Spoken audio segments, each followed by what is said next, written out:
Salam, selamat pagi. Bertemu kembali di mimbar Gemar Online. Pagi ini, puji Tuhan, kita masih diberi kesempatan, masih diberi kekuatan dari Tuhan sampai pada hari ini. Mimbar Gemar Online pagi ini yang terdapat dalam Kisah Para Rasul 17 ayat 22 sampai 31. Demikian bunyi firman Tuhan. Paulus pergi berdiri di atas Areopagus dan berkata, "Hai orang-orang Athena, aku lihat bahwa dalam segala hal kamu sangatlah beribadah kepada dewa-dewa." 23. Sebab ketika aku berjalan-jalan di kotamu dan melihat-lihat barang-barang pujaanmu, aku menjumpai juga sebuah mezbah dengan tulisan kepada Allah yang tidak dikenal. Apa yang kamu sembah tanpa mengenal itulah yang kuberitakan kepada kamu. Allah yang telah menjadikan bumi dan segala isinya, Ia yang adalah Tuhan atas langit dan bumi, tidak diam dalam kuil-kuil buatan tangan manusia. 25. Dan juga tidak melayani oleh tangan manusia seolah-olah ia kekurangan apa-apa, karena Dialah yang memberikan hidup dan nafas dan segala sesuatu kepada semua orang. Dari satu orang saja Ia telah menjadikan semua bangsa dan umat manusia untuk mendiami seluruh muka bumi, dan Ia telah menentukan musim-musim bagi mereka dan batas-batas kediaman mereka, supaya mereka mencari Dia dan mudah-mudahan menjamah dan menemukan Dia walaupun Ia tidak jauh dari kita masing-masing. 28. Sebab di dalam Dia kita hidup, kita bergerak, kita ada seperti yang telah juga dikatakan oleh pujangga-pujanggamu. Sebab kita ini dari keturunan Allah juga. Karena kita berasal dari keturunan Allah, kita tidak boleh berpikir bahwa keadaan ilahi sama seperti emas, batu, perak, atau batu, ciptaan kesenian dan keahlian manusia. Dengan tidak memandang lagi zaman kebodohan, maka sekarang Allah memberitakan kepada manusia bahwa di mana-mana semua mereka harus bertobat, karena Ia telah menetapkan suatu hari pada waktu mana Ia dengan adil akan menghakimi dunia oleh seorang yang telah ditentukannya, sesudah Ia memberitakan kepada semua orang suatu bukti tentang hal itu dengan membangkitkan Dia dari antara orang mati. Ketika mereka mendengar tentang kebangkitan orang mati, maka ada yang mengejek dan yang lain berkata, "Lain kali saja kamu mendengar engkau berbicara tentang hal itu." Ya, itulah perjalanan Paulus. Paulus itu memberitakan Injil, banyak rintangan, banyak tantangan, tapi dia tidak patah semangat. Ya, awal dari kesedihan Paulus, dia mulai berbicara dan bertukar pikiran dengan orang-orang yang dijumpainya.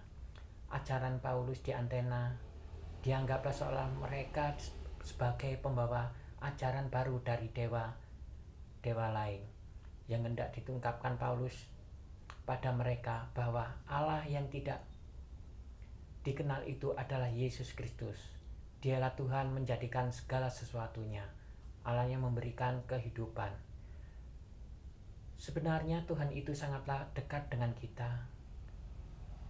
Tidak perlu dengan berhala atau pemberian korban sajian atau sesajen, maka Dia dekat dengan kita karena sesungguhnya kita hidup dan bergerak dalam Dia. Hidup kita dari Dia, tempat hidup kita juga dari Dia, dan yang akan menghakimi dunia ini juga Dia, yaitu Yesus Kristus. Maka kita harus keluar dari zaman kebodohan, yaitu dengan mengenal hikmat yang benar itu, yaitu Yesus Kristus. Yesus Kristus adalah kekuatan dan kemuliaan kita, tujuan hidup kita. Dari Dia kita menemukan hikmat hidup yang sebenarnya. Walaupun saat ini mungkin kita tidak lagi hidup dalam zaman penyembahan berhala-berhala, kita hidup pada iman, percaya pada Yesus Kristus. Sebenarnya kita itu dekat dengan Dia, tetapi kita jauh. Terkadang kita menempatkan Tuhan itu seperti berhala dalam kehidupan kita. Bagaimana tidak, terkadang kita itu datang untuk berdoa kepada Tuhan hanya ketika kita sedang mengalami masalah, ya, kesedihan, kesulitan, kita datang kepada Dia. Sebenarnya tidak seperti itu. Kita memahami doa itu pada imbal hasilnya, doa yang memiliki sebab dan akibat. Maka kita sedang menjauhkan diri dari pengenalan yang sebenarnya tentang Tuhan. Kehidupan dalam doa bukanlah soal meminta dan mendapatkan, tetapi hikmat Tuhan jadi kita dalam kehidupan kita. Hidup yang berdoa berserah sepenuhnya pada rancangan Tuhan, bukan rancangan manusia, ya. Itu suatu rancangan Tuhan. Rancangan Tuhan itu bukan rancangan manusia. Pada saat kita berdoa, maka kita akan menerima Allah masuk dalam kehidupan kita, dan Dia akan bekerja sesuai rancangan terbaiknya.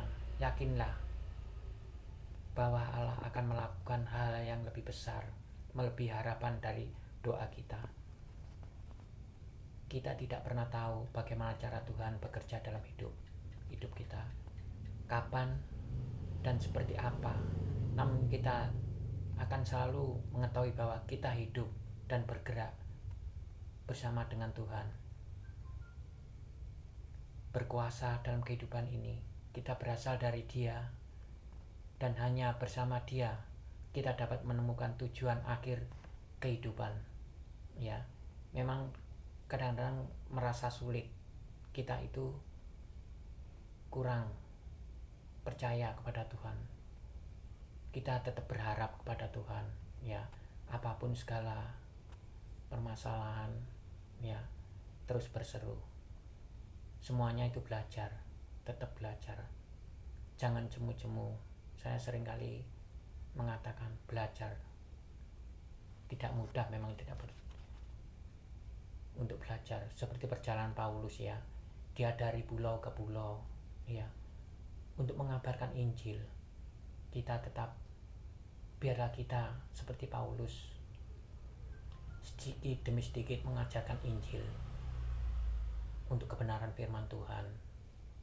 Jangan khawatir, jangan sampai kita undur, ya, untuk memberitakan Injil. Percaya, pasti suatu saat ada jalan, kita pasti akan digerakkan untuk mengabarkan Injil.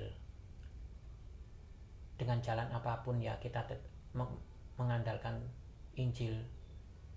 Tentang tingkah laku kita, sifat kita, itu sama saja memberitakan Injil.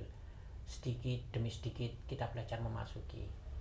Biarlah Tuhan selalu memberkati rekan-rekan kita, saudara kita. Kita masuki Injil dari Tuhan. Percaya, pasti Tuhan tolong. Mungkin itu aja yang bisa saya sampaikan. Biarlah kita dalam renungan pagi ini dapat menjadi hikmat. Biarlah apa yang baik, apa yang bisa kita renungkan dapat menjadi contoh tauladannya. Mungkin itu aja.